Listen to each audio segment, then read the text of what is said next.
Good morning বন্ধুরা। আজকে হচ্ছে রবিবার। আজকে টিফিনে আমি করেছিলাম ডিমের টোস্ট। ডিম টোস্টটা আমি এভাবেই করে থাকি। আর নিয়েছিলাম সাথে দুধ, কারণ কালকে রাত্রিবেলা দুধটা খাওয়া হয়নি, তাই আজকে সকালবেলা এই ডিম টোস্টের সাথেই সবাইকে দুধ দিয়ে দিয়েছিলাম এক বাটি করে। তো সবার জন্য আমি এখানে ডিম টোস্ট করে নিয়েছিলাম। মলি যখন ছোটো ছিল আমি এভাবেই ডিম টোস্ট করে ওকে দিতাম, বা কোনো কোনো সময় আর কি কেটে কেটে দিতাম। শরীরটা প্রচণ্ড খারাপ ছিল বলে আসলে সেইভাবে কিছু করা হয়নি। সকালবেলা দেরিতে ওঠা হয়েছে আজকে একটুখানি, তার জন্য আগে আমি টিফিনের দিকটা করে চলে এসেছিলাম, যাতে টিফিনটা ঠিক টাইম মতো দিতে পারি। অভিও যাতে টাইম মতো খেয়ে নিতে পারে, মলিও খেয়ে নিতে পারে, ওই জন্য আগে টিফিনের দিকটায় চলে এসেছিলাম।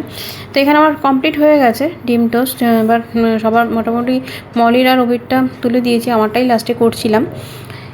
এবার ওদেরকে দিয়ে দিতে পারলেই হয়ে গেল। একটা বাটিতে এক বাটি দুধ দিয়ে দেবো মলিকে, ব্যাস হয়ে যাবে। এটা হচ্ছে ছানাপোনাদের মাংস, সেদ্ধ হয়ে গেছে। আর এদিকে আমাদেরও মাংস হবে, মুরগির মাংসই আজকে এনেছে, মুরগির মাংস হবে। ইলিশ মাছের মাথাটা আগে নুন দিয়ে মাখিয়ে রেখেছি, আর এদিকে কচুর শাকগুলো আমি দুটো ছেড়ে নিয়েছি প্রেশারে, হ্যাঁ, তাহলে মুখটা চুলকাবে না। প্রথমে কড়ায় তেল দিয়ে ইলিশ মাছগুলো আমি ভেজে নেবো, মাথাগুলো আর কি ভেজে নেবো। তারপরে এই করার তেলেই আমি যা করা করবো। যদি একটু তেল লাগবে, যদি না লাগে আর কচুটা একটু বেশি করে তেল দিলে কি আর খেতে একটু ভালো হয় আর কি। আমি একদম কম মশলা দিয়ে রান্না করি। অনেকেই অনেক রকম এক গাদা মশলা দেয়। তো আমি যেহেতু ঘরোয়া রান্না, মোটামুটি যেটুকুনি দিতে হয় সেটুকুনি দেবো। এক গাদা হাবি জাবি মশলাতে কোনোভাবে আমি করি না রান্না।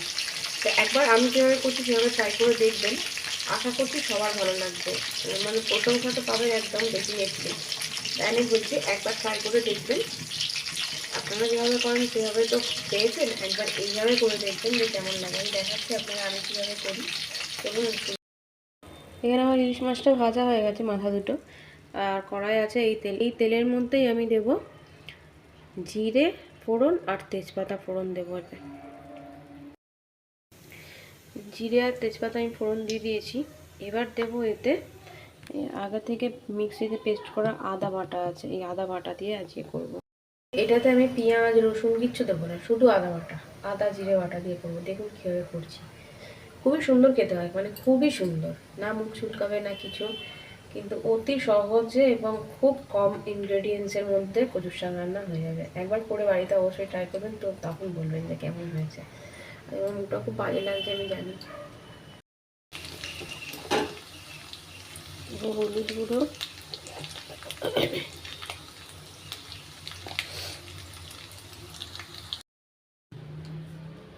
এবার দেবো একটু জিরের গুঁড়ো,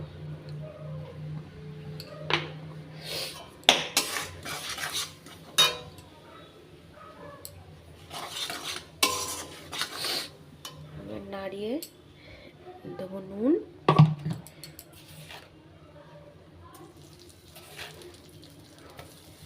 বেশি নুন দেবো না, কারণ কচুর শাকটা চটকাবে না, কমে যাবে। আর স্বাদ মতো দেবো চিনি।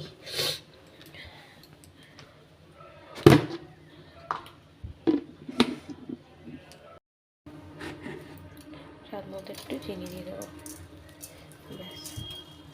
এটাকে কষাবো, কষা হয়েই গেছে, বুঝতেই পারছেন খাবারটা দেখে। এবার এই শাকগুলো নিয়ে না হাতে নিয়ে এরকমভাবে যতটা জল চেপা যায়,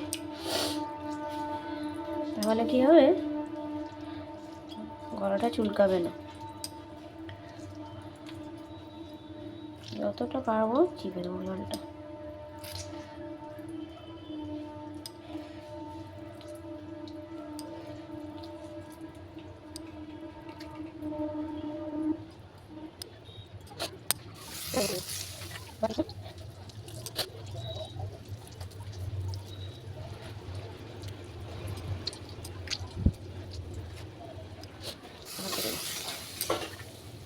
এবারে সব কটা এরকমভাবে চিপে চিপে চিপে চিপে ওর মধ্যে দিয়ে দেবো।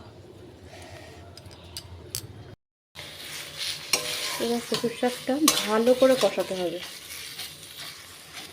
ভালো করে না কষাই তাহলে একদম টেস্ট ভালো হবে না। এটাকে ভালো করে কষাতে হবে। তারপর সব শেষে আমি দেবো ইলিশ মাছের মাথাটা।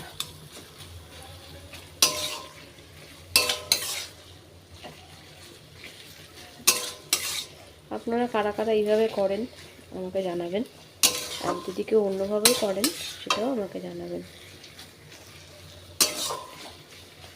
আমার মার কাছ থেকে এই রান্নাটা আমার শেখা, মানে মা আর কি মুখে মুখেই বলে, মায়ের হাতে করে কোনোদিন মা আমাকে রান্না শেখায়নি। ছোটোবেলায় অতটা রান্না আমি করিনি, যা করেছি বিয়ের পরেই, যা করার বিয়ের পরে করেছি। আমি মায়ের কাছ থেকে ফোনে ফোনে শুনেছি, তারপরেই যা করার করেছি।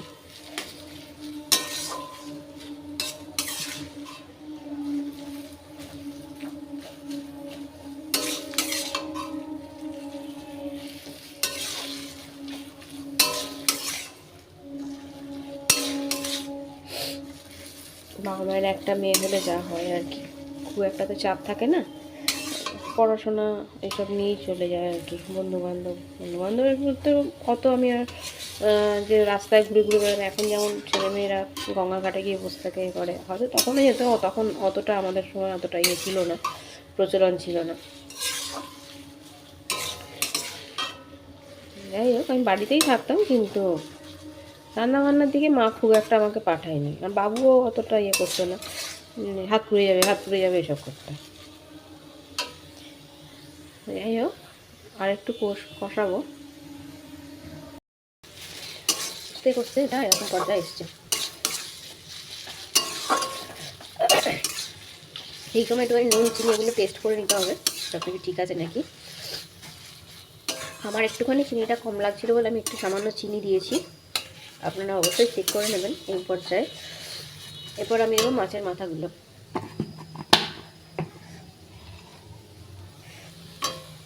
মাছের মাথাগুলো খুব ভাঙবো না, তাহলে আবার কাঁটায় কাটা হয়ে যাবে, মোটামুটি আর্ধেক করে দেবো, ভালোই হবে।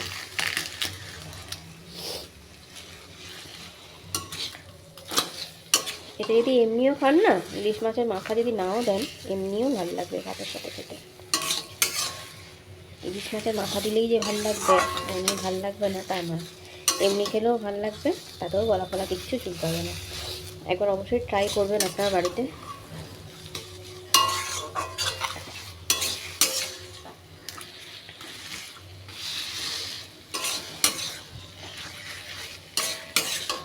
ইলিশ মাছগুলো বেশি ভাঙবো না, কারণ আমার মেয়ে না বেশি কাঁটা খেতে পছন্দ করে না, বুঝতে পারলেন। গন্ধটা হলেই হলো, মাছের মাথায় তো এমনি কিছুই থাকে না, গন্ধটার জন্যেই আসলে।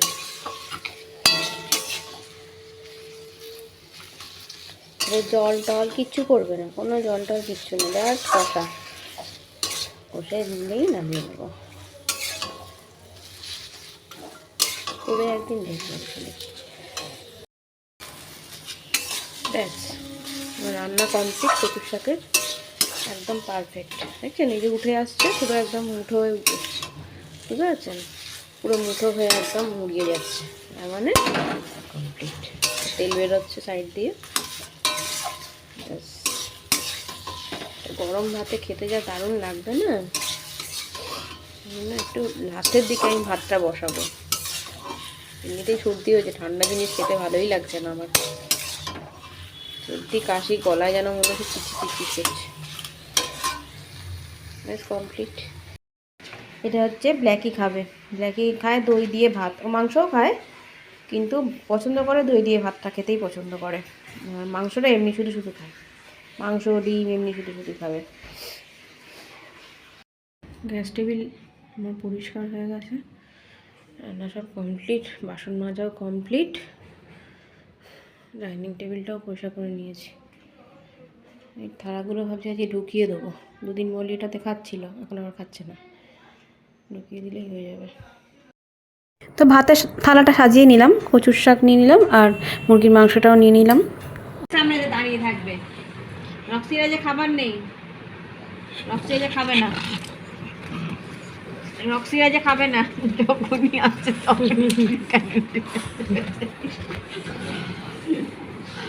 রক্সিরা যে খাবে না, খাবার নেই।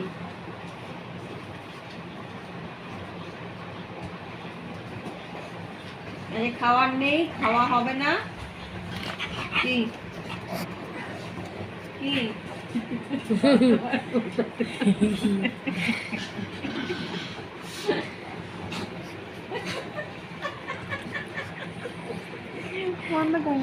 তো আজকের ব্লগটা আমি এখানেই শেষ করলাম। সবাই ভালো থাকবেন, সুস্থ থাকবেন। টাটা বাই, শুভরাত্রি।